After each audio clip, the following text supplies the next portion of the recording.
He always said there was no such thing as ghosts, just stories that hadn't been explained yet. Ethan Grayson had built his entire career on that belief. He ran a small YouTube channel about abandoned places and urban legends, a mix of mystery and exploration. But what drew his audience in wasn't just the ruins. It was Ethan's way of telling the story, how he made every creak, every shadow feel alive. But on that gray October afternoon, standing at the edge of a forgotten forest in Somerset, England, even Ethan wasn't sure what he believed anymore. The place was called Glassmoor Hollow, and deep within it, the old Glassmoor House had resurfaced. No one could explain how, for decades, the land was solid forest. Then one week of violent storms, and the locals found fragments of brick, shards of glass, even an old wrought iron gate rising from the mud like something exhumed. No record of who owned it. No history left intact. Just a whisper that it used to be cursed. For Ethan, that was an irresistible headline. He packed his gear, drone, camera, EMF detector, and set off with only one goal: capture what time had buried. By the time he reached the ruins, the sun was sinking behind the trees. The air had that cold, metallic stillness that comes right before nightfall, the kind that made your breath look too alive. He pushed open the rusted gate, its hinges screaming like something waking from a nightmare. The house stood beyond the overgrown garden, large, symmetrical, and wrong. Windows boarded, ivy crawling up its spine. Yet somehow the air around it seemed aware. He started recording. October 14th, Glassmoor House. He spoke into the lens. Last known records date back to the early 1800s. Locals claim the structure disappears during storms, but... He stopped. His audio meter spiked. The background hiss in his headset turned to a low hum, rhythmic, almost like breathing. He turned in a slow circle. "Hello," he called. Only the forest answered. Inside, the manor was worse, the air stale, the corridors crooked. Mirrors lined nearly every wall, their glass fractured and clouded with grime. Odd, he thought. Most places this old would have had paintings, not mirrors. He adjusted his light. Every reflection seemed to shimmer just slightly out of sync, like reality was lagging behind itself. Ethan laughed nervously. Man, this'll be perfect for the thumbnail. But his laugh died the moment he passed through the drawing room doorway. In the center stood one mirror, tall, unbroken, framed with ornate carvings that glinted faintly under his flashlight. Strange, curling symbols ran along its edges, not words, but something older. The temperature dropped so suddenly, his breath came out in a fog. He aimed his camera, and that's when he saw it in the reflection, a woman, standing right behind him. He spun around, nothing. Turned back, she was still there, only now closer. Her dress was old-fashioned, Victorian maybe, shredded at the edges as if dragged through the dirt. Her head tilted ever so slightly to one side, her mouth trembling, not open, not closed. And her eyes, they were pools of ink.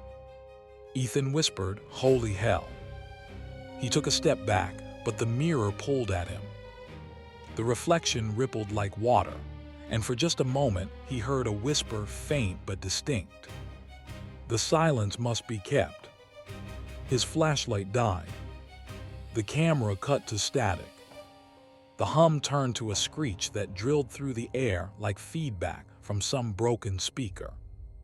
He dropped everything and bolted for the exit, but the corridors were wrong now, too long, bending where they shouldn't. Every step echoed back with a half-second delay, like something following him just behind. He burst through the front door, tripping over a root and landing hard on the wet soil outside. The forest was silent. When he looked back, the house was gone. No walls, no roof, nothing. Just an empty field under the moonlight. Ethan's footage was uploaded a week later. The video glitched halfway through, freezing on a single frame. His terrified face, the faint silhouette of a woman's hand pressed against glass right behind him. Comments flooded the video. It looks real.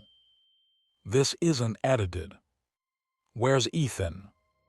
No one ever found him. And weeks later, in a small antique shop on the other side of the country, a mirror was delivered anonymously. A mirror carved with strange looping symbols. The shopkeeper swore that sometimes, when the lights flickered, the glass would fog from the inside. The story of Glassmoor House began 2 centuries before Ethan ever set foot in its ruins. In 1821, a painter named Elias Glassmoor built that same manor for his wife, Annabelle. He was a quiet man, a genius in his art, whose portraits seemed to trap life itself. They said his subjects' eyes followed you, not with trickery, but with intent. But when Annabelle fell sick with a wasting fever, Elias unraveled. He painted endlessly, desperate to preserve her beauty before death could claim it. And when she finally passed, he locked himself away in the studio. For weeks, no one saw him. Only the flicker of candlelight behind the windows and the faint smell of turpentine and decay. When his housekeeper finally dared to enter, she found him before a colossal canvas, Annabelle's likeness starring back. But her face was wrong. Too still, too real. Her eyes looked wet, as though they had been painted not with oil, but with something living. Elias whispered to the maid without looking away.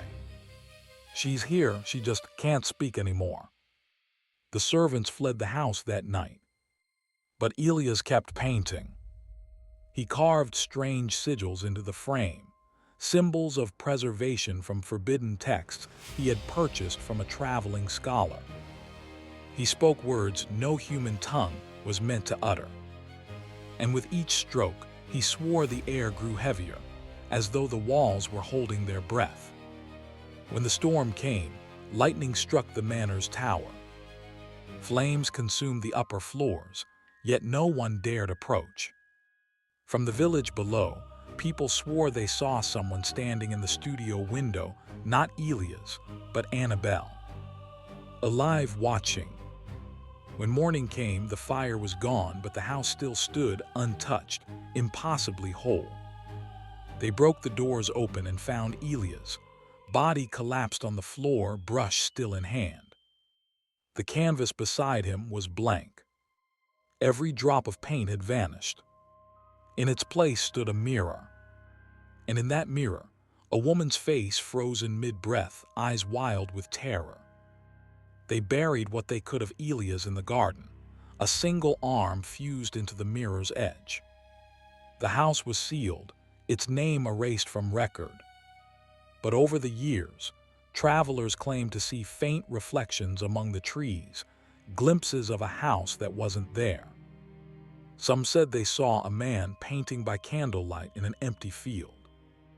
Others swore they heard a whisper carried on the wind. The silence must be kept. And then, over time, people forgot. The name faded, the manor sank beneath the earth, and Glassmoor House was lost to history. Until a storm, centuries later, unearthed it once more. And a man with a camera stepped inside, thinking he was the first. Some say the mirror still moves from place to place, never staying long. It appears in antique shops, old estates, and sometimes on the walls of people who can't remember where they got it.